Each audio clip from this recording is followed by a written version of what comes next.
Good morning mga ka-Archie Vlogs. So, medyo masama po yung pakiramdam ko. Gawa ganito yung boses ko dahil ako po'y inuubo at sinisipon. At ilang araw na rin pong walang maayos na tulog. Actually, kagagaling ko lang ng ospital. Umuwi lang ako para pagluto ng food para sa anak ko. Sad to say, yung anak ko po ay nasa ospital naka-confine. At pang 4 days na po namin sa ospital. Ngayon nagpalitan kami ng aking wife. Yung wife ko ngayon ang nasa ospital. At sa gabi ako ang nagbabantay, sa araw siya naman. At ngayon umuwi lang ako para makapagluto. Kasi to be honest po mga Karchi Vlogs, yung pagkain sa ospital na ibinibigay ay hindi nakakain mong anak ko. Hindi naman po sa ayaw at hindi po sa nag-iinarte yung bunso kong anak. Ayaw niya lang po talaga yung lasa at hindi niya gusto. At alam niyo naman, may mga bata, may mga pasyente, may mga anak tayo na ayaw kumain pagdating sa sa nasa ospital.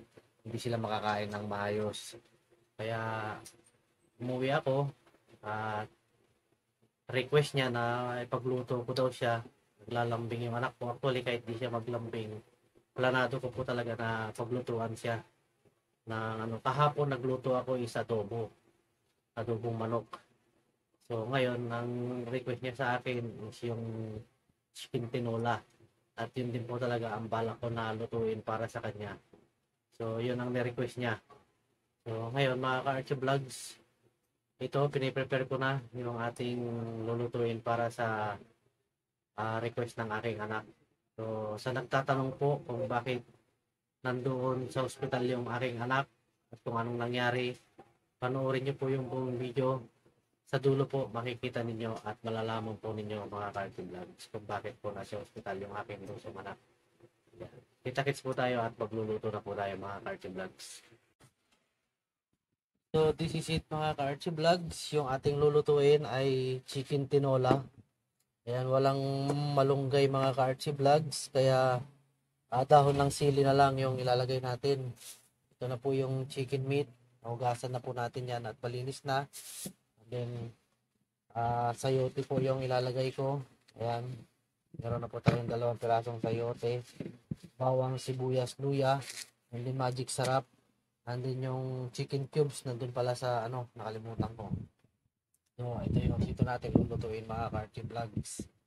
Dinit na rin po yan.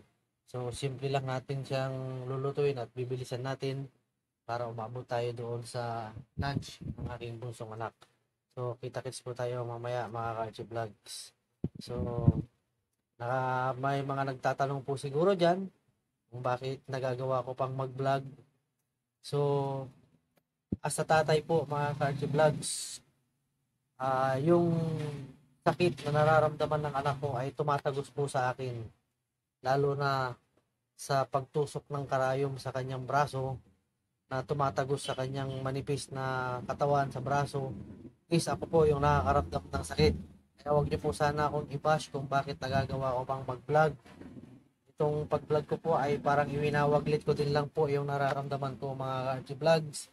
As a tatay or as a parent, alam niyo po siguro yun mga Karchi Vlogs. So, peace po tayo dyan mga Karchi Vlogs.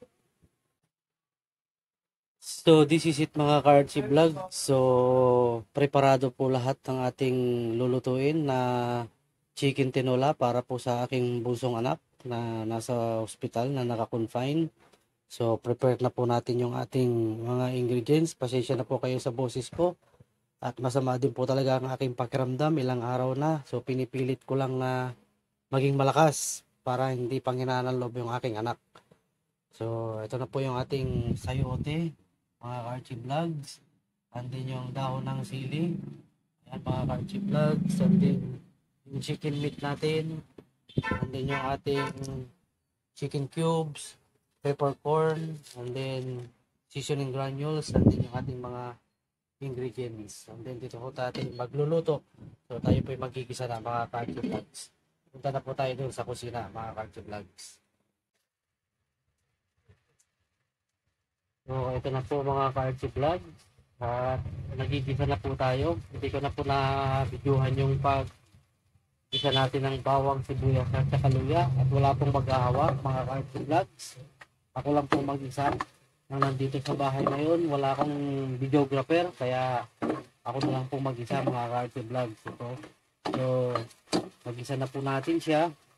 Kaya alam natin na masutay natin at kumapit yung ating mga ingredients mga ka-RC Vlog. So, takpan natin bago natin lagyan ng sabaw maya-maya. So, this is it mga ka-RC Vlog. So, nagisa na po natin siya. Ayan, medyo nag-iba na yung kulay ng ating chicken meat. Ngayon, maglalagay po tayo mga ka-RC Vlogs ng konting patis. Konting-kunti lang. Ayan. Tapos, ilagay na po natin yung ating sayote. Nalagyan ko na rin po yan ng paminta mga ka-RC Vlogs. Tapos, haluin lang natin ang bahagya. Tapos, sasabawan na po natin sa mga ka-RC Vlogs. Saka natin ilagay yung seasoning granules and yung ating no chicken cubes. So, abangan natin siya maya-maya mga ka-RC Vlogs. So, this is it mga ka-RC Vlogs. Ilagay na po natin yung ating, nilagyan ko na po siya ng sabaw. Ilagay na po natin yung ating chicken cubes para lumasa na.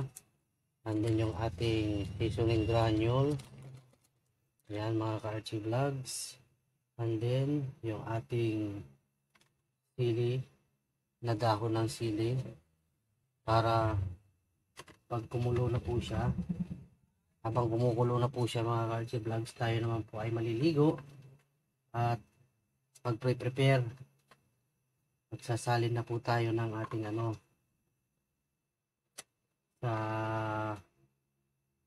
Tupperware para po sa pagkain ng aking bunsong anak and din yung aking wife na nandun. So, may panimpla na po yan. Mamaya na po natin titikman mga ka-RC Vlogs. So, takpan natin para kumulo. And then tayo po ay maliligo mga ka-RC Vlogs. Habang kumukulo po yan, maliligo tayo, luto na rin po yan. Mag-prepare na po tayo. Maglalagay na po tayo ng kanin. And then sa ulam sa ating container na paglalagyan. Kita-kits po mamaya mga ka-RC Vlogs. So, this is it mga ka-RC Vlogs. Luto na yung ating pinipare na chicken tinola. Sa ngayon po is tayo po ay maglalagay na sa baunan para papunta na po tayo ng ospital mga ka-RC Vlogs. Let's go! So, this is it mga ka-RC Vlogs. Tayo po ay paalis na at nailagay ko na dito yung ating baon na kain ng aking wife at saka ng aking bunsong anak. Ito po yung mga ka-RC Vlogs. Pinalot ko na lang po maigi baka tumapon yung sabaw. Ayan, mga ka-RC Vlogs. So, ito dalawang layer ng kanin mga ka-RC Vlogs. So, let's go. Punta na po tayo. Baka nagugutom na yung magina ko. So, palabas na po tayo ng elevator mga ka-RC Vlogs. Dito po tayo sa 4th floor. Ayan, sa ngayon ay nandito tayo sa hallway. At papasok na po tayo sa room kung saan nakakonfine yung aking bunsong anak. Dito po tayo sa 4th floor. Dito po sa room 405. Ayan mga ka-RC Vlogs. So, papasok na po tayo. Ayan mga ka-RC Vlogs. So, nandyan din yung aking wife. At may mga nurse po mga ka-RC Vlogs. At yung panganay kong anak, dumating na rin po pala mga ka-RC Vlogs. Ayan. So, may pasalubong sa kanya. Kumakain po. Ayan. At may mga intern na nursing student. Pagdating ko po, pilay po yung nadatnan ko mga ka-RC Vlogs. At bago natin siya pakainin ay kukuhanan muna yata siya ng blood pressure mga ka-RC Vlogs. So, ayan po, nakikita niyo yung aking bunsong anak. Siya po ay dengue patient at nag-positive po siya. Bali, pang 4 days na po namin dito. Sa ngayon, ng mga nakaraang araw mga ka-Archie Vlog is talagang in pain. Ayan, ang daming nakain ng aking bunsong anak. Hindi ko na po nabidyohan yung kanyang actual na pagkain at ayaw po niyang magpa-video. Ayan, kita niyo nagtatakip po siya ng kanyang mukha. Ayan, dati hindi po ganyan ang itsura ng aking anak. Ayan, pinapakain namin siya ng saging, lahat ng pagkain na pwede magpalakas sa kanya. Ayan, at kinukuhanan po siya ngayon ng kanyang dugo, CBC. Kasi minomonitor po sa kanya lagi yan. Every 12 hours, kinukuhanan po siya mga ka-Archie Vlog. At ito po yung mga unang mga araw namin dito mga ka-Archie Vlogs sa ospital na in pain po yung aking anak. Ayan, kita niyo mga ka-Archie Vlogs. Andyan din yung aking wife. Ayan. Ito na yung mga sumunod na mga araw nung nakabawi-bawi na ng lakas yung aking anak. Ayan, nakikita niyo po mga ka-Archie Vlog. At nagpa-picture pa daw siya dyan sa aparato na yan na naging best friend niya ng almost 1 week. Ayan. So, nakikita na yung sigla ng aking bunsong anak at thanks God mga ka-Archie Vlogs. Maraming maraming salamat po Lord. At naging okay na po yung aking anak sa mga oras na ito. Ayan. At kami po dito mga ka-Archie Vlogs ay palabas na ng ospital at all cleared na po siya and then ready to go home. Ayan mga ka-Archie Vlogs, nakaayos na yung aming mga gamit at palabas na po kami sa ospital. Ba't yun tumutunog? Para may remembrance ka dyan sa makina na yan na ano.